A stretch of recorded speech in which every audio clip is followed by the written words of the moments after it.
जय हिंद बच्चों, आप सबको मेरा प्यार भरा नमस्कार। कैसे हैं आप सब? अच्छे? पढ़ाई सबकी अच्छी चल रही है? तो वीडियो लगातार क्लासें आपको मिल रही हैं, कहीं केमिस्ट्री की, कहीं बायो की और फिर मैथ्स की। और आप सब सपोर्ट अच्छा है, आप सब क्लासें देख रहे हैं, कमेंट कर रहे हैं। जो चीज़ें आपको ज़रूरत है वो आप करते रहिए। ये टाइम आपका केवल रिवीजन का टाइम बचा है कि कम टाइम पे आपको ज़्यादा चीज़ें मिल सकें।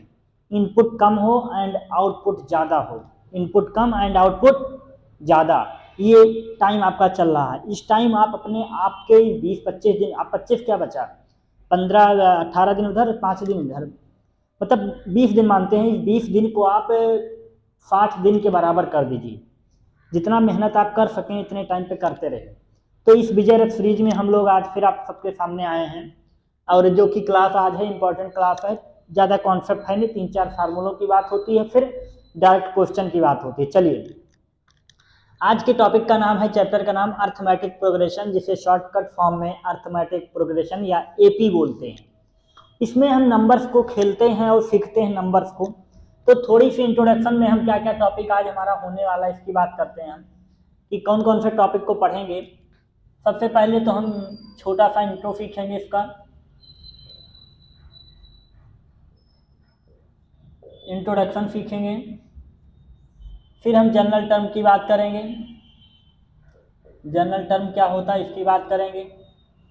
तीसरा टॉपिक हमारा क्या होने वाला है, सम ऑफ टर्म की बात करेंगे, sum and term, sum and term. और अर्थमेटिक मीन की बात करेंगे। अगला क्या बात करेंगे हम, selection of n term, selection of AP term, selection of AP term. AP को किस किस टर्म में हम लोग सिलेक्ट करें चीज़ों को, उसकी बात करेंगे। चलिए, ज़्यादा टाइम वेस्ट नहीं करेंगे। इंट्रोडक्शन में हम एक छोटा सा एग्जांपल लेते हैं। प्रोग्रेशन और सीरीज में अंतर ये होता है, प्रोग्रेशन आपकी सीक्वेंस होती है। सीक्वेंस का मतलब एक ऐसा कोई रूल फॉर्मेट होगा जिसके द्वारा चीज़ें लिखी जाएंगी। जैसे नंबर तो लिखा है, पर जो भी सीरीज आपके सामने बन के आई वो किसी न किसी सीक्वेंस को फॉलो करेगी। जैसे कि हमने बोल दिया कि आपकी जो सैलरी है वो अभी 800 रुपये है। क्या है? 800 रुपये। और हमने ये आपको बोल दिया कि पर ईयर आपकी सैलरी जो है 100 रुपये बढ़ती रहेगी। क्या? पर ईयर आपकी सैलरी, पर ईयर आपकी सैलरी जो है 100 रुपीज़ क्या करेगी, इंक्रीज करेगी।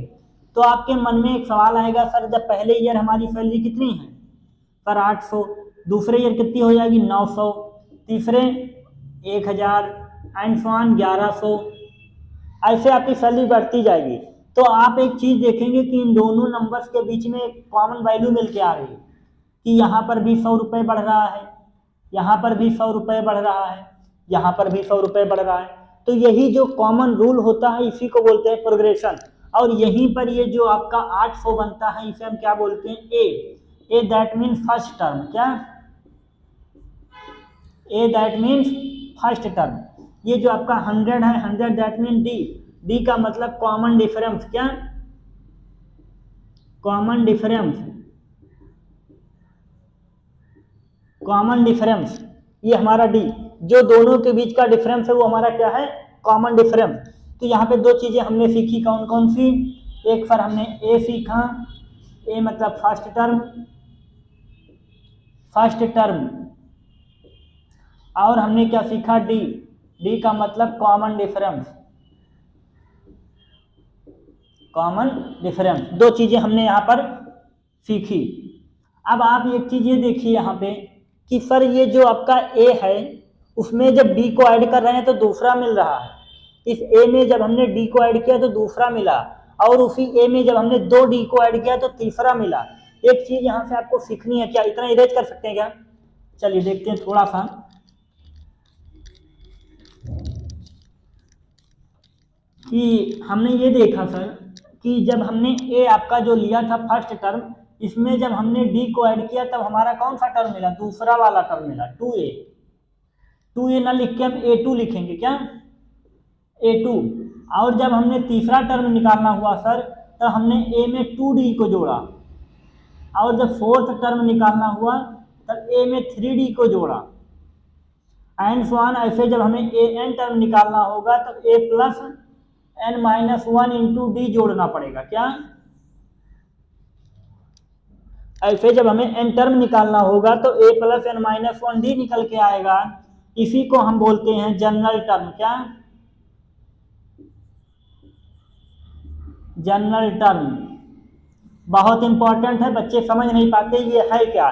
तो जब ए में डी को जोड़ा तो दूसरा टर्म मिला, ए में 3 को जोड़ा तो तीसरा टर्म, एक को 4 निकालना तो 3D। ऐसे जब हमें नंबर ऑफ एन टर्म निकालने हैं तब क्या करेंगे, ए में एन माइनस वन जोड़ेंगे, घटाएंगे, तब क्या मिलेगा, जनरल टर्म। यही फार्मूला बन के आता है a n is equal to A plus N minus one into, ये हमारा जनरल टर्म का फार्मूला। इतनी चीजें आप नोट कर लीजिए, फिर हम आगे चलते हैं थोड़ा सा। जैसे देखिए क्या होता है, कोई एग्जांपल देख लेते हैं। जैसे हमने आपसे बोल दिया 15वां टर्म निकालिए, 15th टर्म दे दिया सीरीज आपको 2 2 4 6 एंड सो ऑन, ऐसे दे दिया आपको। कौन सा टर्म निकाला, 15th टर्म क्या होगा हमारा। तो चलिए ए 15 इक्वल टू, ए की वैल्यू क्या दी गई यहाँ पे 2 प्लस एन की वैल्यू सर 15, मतलब 15 माइनस वन इंटू डी की वैल्यू क्या है सर 2, तो 2 प्लस 14 2 जा, मतलब जो हमारा ए 15 आएगा वो क्या होगा 30। हम तुरंत निकाल लेंगे, लिखेंगे नहीं ऐसे ऐसे। ये होता है क्वेश्चन। इतनी बातें समझ में आई? रहने दीजिए कोई बात नहीं, नोट कर लिया आपने। चलिए आगे चलते हैं।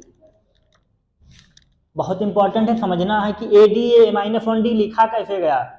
जब A2 निकालना था तो हमने D को जोड़ा था, 3 टर्म निकालना है तो A में 2 बार D को जोड़ा, A4 निकालना है तो A में 3 को 3 बार जोड़ा। अब आपके मन में आ रहा है 3 बार क्यों जोड़े जब निकालना 4 है तब। अरे मेरे बेटों, पागलों, बच्चों, साथियों, भैया 3D इसलिए जोड़ा क्योंकि A यहाँ पहले से प्रेजेंट है। जब पहला टर्म हमें मिला है तो उसी में तो बढ़ाते जाएंगे, इसलिए 3D जोड़ा है। ठीक, क्लियर, कंफ्यूजन तो नहीं है।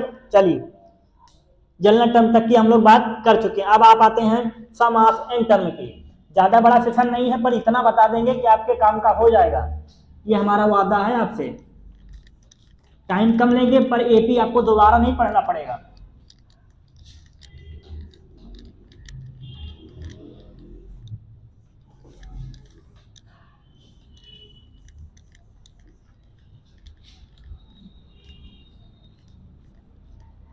चलिए अगला टॉपिक हमारा क्या है, सम ऑफ एन टर्म। अगला है हमारा सम ऑफ एन टर्म, मतलब हम एन पदों तक को डायरेक्ट जोड़ेंगे। कैसे जोड़ेंगे देखते हैं। फार्मूला डायरेक्ट होता है हमारा, जिसे हम डिनोट करते हैं एस एन से। S N is equal to N by to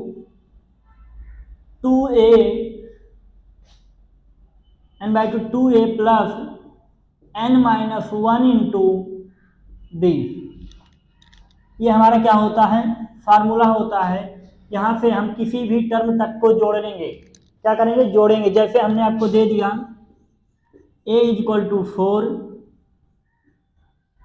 d is equal to 2 और उसके 15 टर्म तक का क्या निकालना, हमें सम निकालना है, सम। चलिए निरेट करते हैं, 16 कर लेते हैं, नहीं तो थोड़ा सा दिक्कत हो जाएगा। 16 टर्म तक का तो n/2 मतलब 16/2, 2a मतलब 4 2 जा 8 प्लस 16 माइनस 1 इंटू 2, तो 16/2 मतलब क्या हो गया 8 प्लस 15 2 जा 30, मतलब 8 इंटू 38। जो आप सॉल्व करेंगे वो क्या आएगा, S N is equal to वही आएगा आपका, ये आपका आंसर हो गया। बस normal formula S N equal to n/2 2a n minus one into D, एक ही फार्मूला यूज होता है जो कि आपका सम निकल के आता है। ठीक, इसी के आगे थोड़ा सा और नोट कर लेते हैं। जब आपको लास्ट टर्म दिया गया, क्या last term and first term,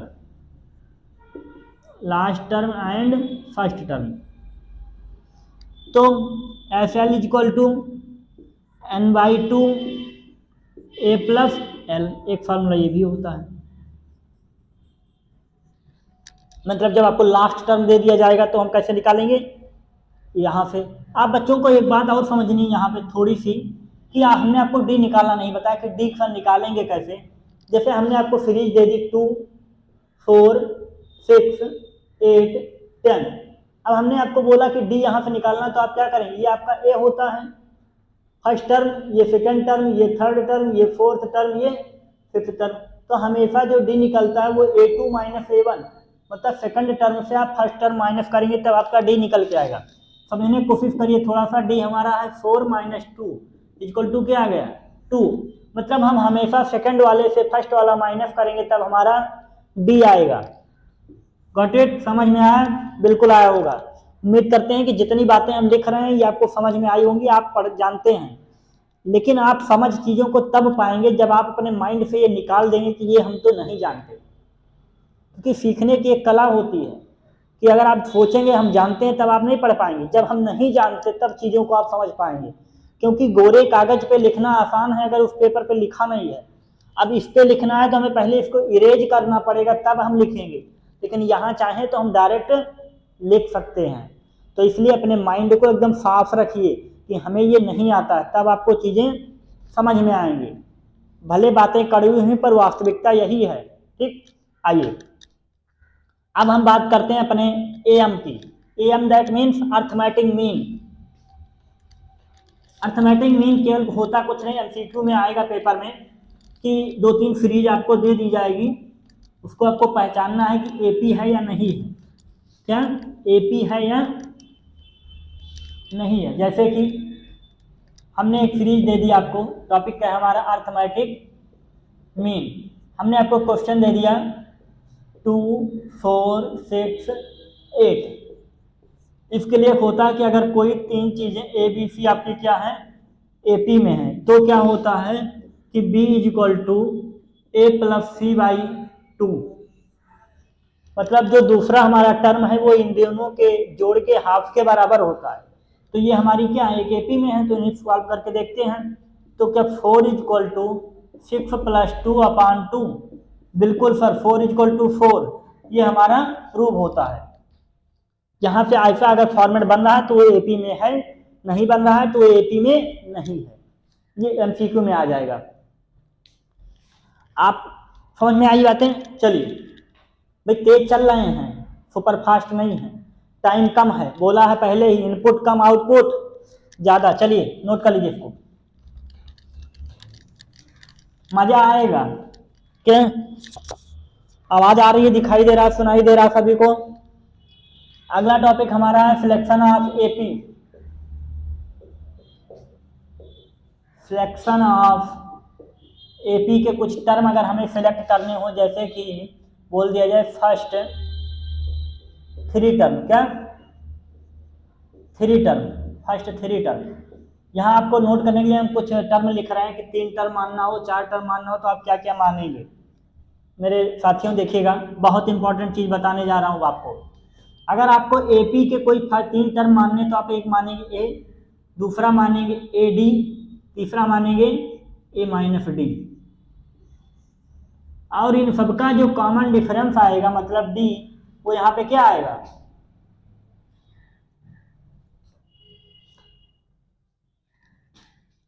फिर देखिए आप दूसरे में, जब आप ये 3 टर्म, अगर आपको 4 टर्म मानने हैं तो ए प्लस डी तो आपने माने हैं, अगला मानेंगे ए प्लस 3D, और इधर आप मानेंगे